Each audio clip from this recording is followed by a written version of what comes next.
We've got a turn to the ultra-right, I believe. Truss is pulling Sunak with her in her wake, and he just seems to be following along. And if they have to outlaw us and outlaw the right to take action and outlaw to organise collectively, I think that's what their intention is. The trade unions are the most democratic structure in this society.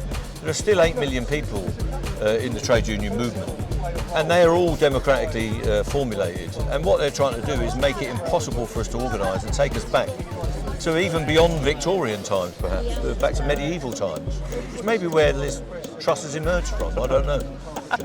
Do you believe the railway operators and the government are negotiating with you in good faith? No, I don't. I think that they're being dictated to by the government. The government seems to have made this now a political football. We've seen Liz Truss and Rishi Sunak and this morning Grant Shapps make the RMT and railway workers some kind of political enemy. But the fact is, he's responsible for the railway, he's responsible for Network Rail as the shareholder, and he has the right to dictate the terms in the train operating companies in the contracts that they've got, and he is responsible for industrial relations. So he needs to unlock this dispute and become a facilitator rather than a blocker. And if he can do that, we can get a settlement and move this dispute forward. Why do you think it's politically beneficial for them to create this dispute? Well, I think they've got so many problems in their own party and their own problems. They've had the peculiar period of Johnson, and now we've got a turn to the ultra-right, I believe. I think we've got a turn to an extreme right-wing position. Truss is pulling Sunak with her in her wake, and he just seems to be following along, and they're appealing to their base. And their base is a very narrow base, as we've seen, because they've got a tiny political party of membership, and they're appealing to that. And I think they just want to say that trade unions are a thing of the past, that effective trade union action and strike action will no longer be tolerated in this country. And if they have to outlaw us and outlaw the right to take action and outlaw to organise collectively, I think that's what their intention is.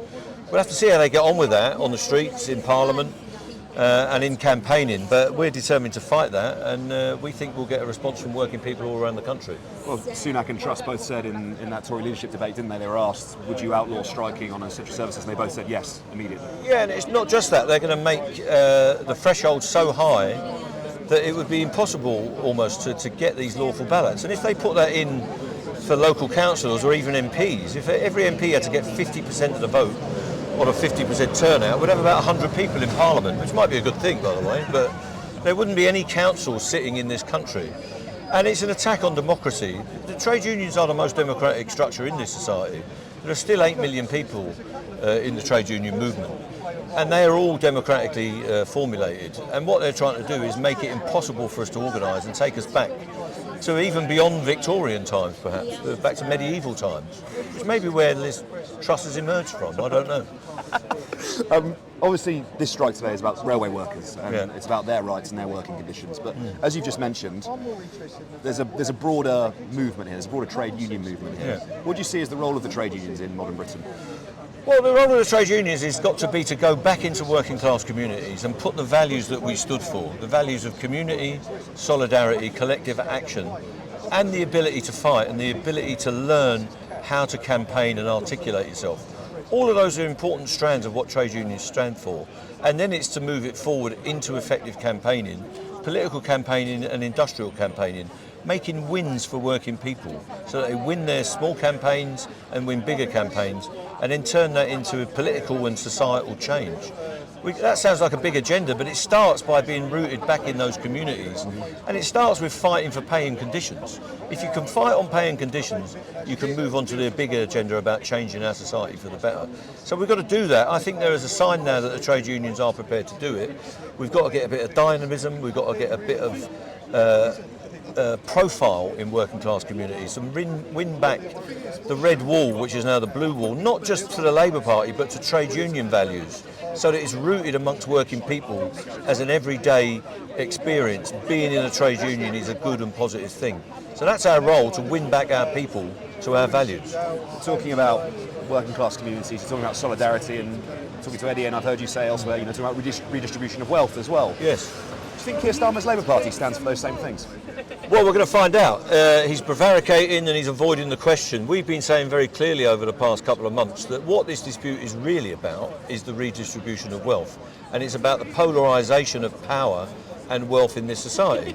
There are too many people struggling at the bottom of the spectrum, who are on low pay with very poor conditions and precarious work. There's a strata of people in the middle, obviously, but they're struggling as well, many of them. People on reasonable salaries, you might say 30,000 is a reasonable salary, or 40,000, but many of those people are struggling now with housing costs and other costs. And the people at the top are doing really well because profits are up, incomes from dividends are up. There is no sign that there's any austerity for the rich and the wealthy in this society, or in societies around the globe. We've got to change that. We've got to change it so that there is a better distribution, and people have got to understand fundamental economic issues, and it's the role of the unions to teach people that and guide them in a direction where we can get fairness and equality in society. We were talking about Keir Starmer there, Mick, and yesterday he was asked about whether or not he would like to see a pay rise for nurses and other public sector workers match inflation, and he couldn't provide an answer to that question. Can you provide an answer to that question?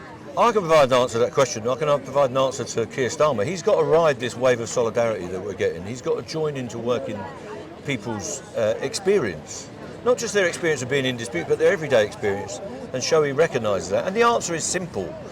Working class people need a pay rise, and the answer to the cost of living crisis is through the pay packet. It's not through doles that you get from windfall taxes and occasional bailouts to working people.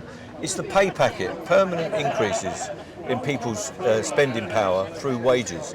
And he's got to understand that, and he's got to promise now to fund the public sector properly, to give people a set of employment rights that are meaningful every day in the workplace.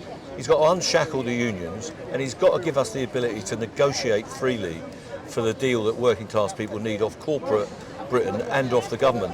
So he's got to pull his bootstraps up and get on with the job of leading the Labour movement, and not just prevaricating and trying to appeal to the Daily Mail and the Telegraph.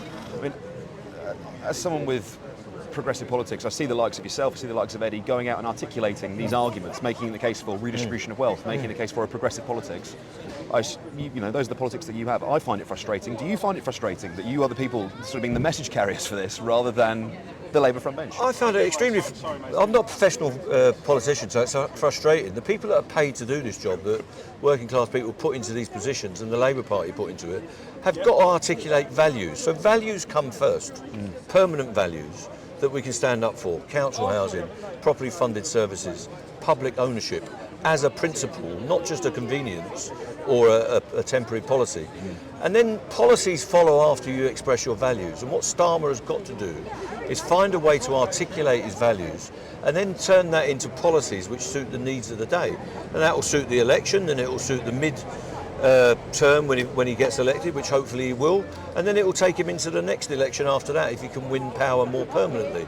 But if he can't express his values, he's never going to get policies that appeal to people. Values first, then particular policies. And he's got to find a way to do that. What do you think his values are? I think his values are to not say anything controversial, it seems. I don't know. I've not heard him articulate values apart from bland tropes, or whatever you want to call them. So it's hard for me to articulate what he stands for.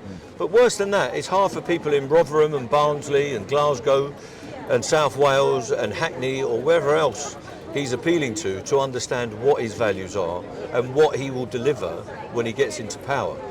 And if he's not careful, he'll never get into power, because people will never know what they're going to get from him when he gets there. Over the course of the morning, you've had large sections of the broadcast media, the print media here, talking to you, listening to your ideas, engaging with you. Are you pleased to see the national media engaging with the RMT and with the strikes in this way? Well, it's good that that's happening, and it's good that we've got a profile. I'm very conscious, though, that I've got to get a deal. Me and my officers and our reps have got to negotiate a deal. So it's no good having a profile if you don't get a meaningful deal and the dispute doesn't make headway. It's a shame that the Labour Party can't get this kind of coverage when they do a press release. I understand that Keir Starmer did an event in Liverpool the other day and barely anyone turned up, and certainly there was very, very little applause. So if he can get his profile up through expressing his values and getting a profile in the media, we might have a chance of changing the political and economic scene in this country. So I wish him well in that, but I think if he stands up and identifies himself with change, he's got a chance of doing it. So I'm pleased we've got the profile, but I'll be even more pleased when we get a settlement that we can agree to. Absolutely.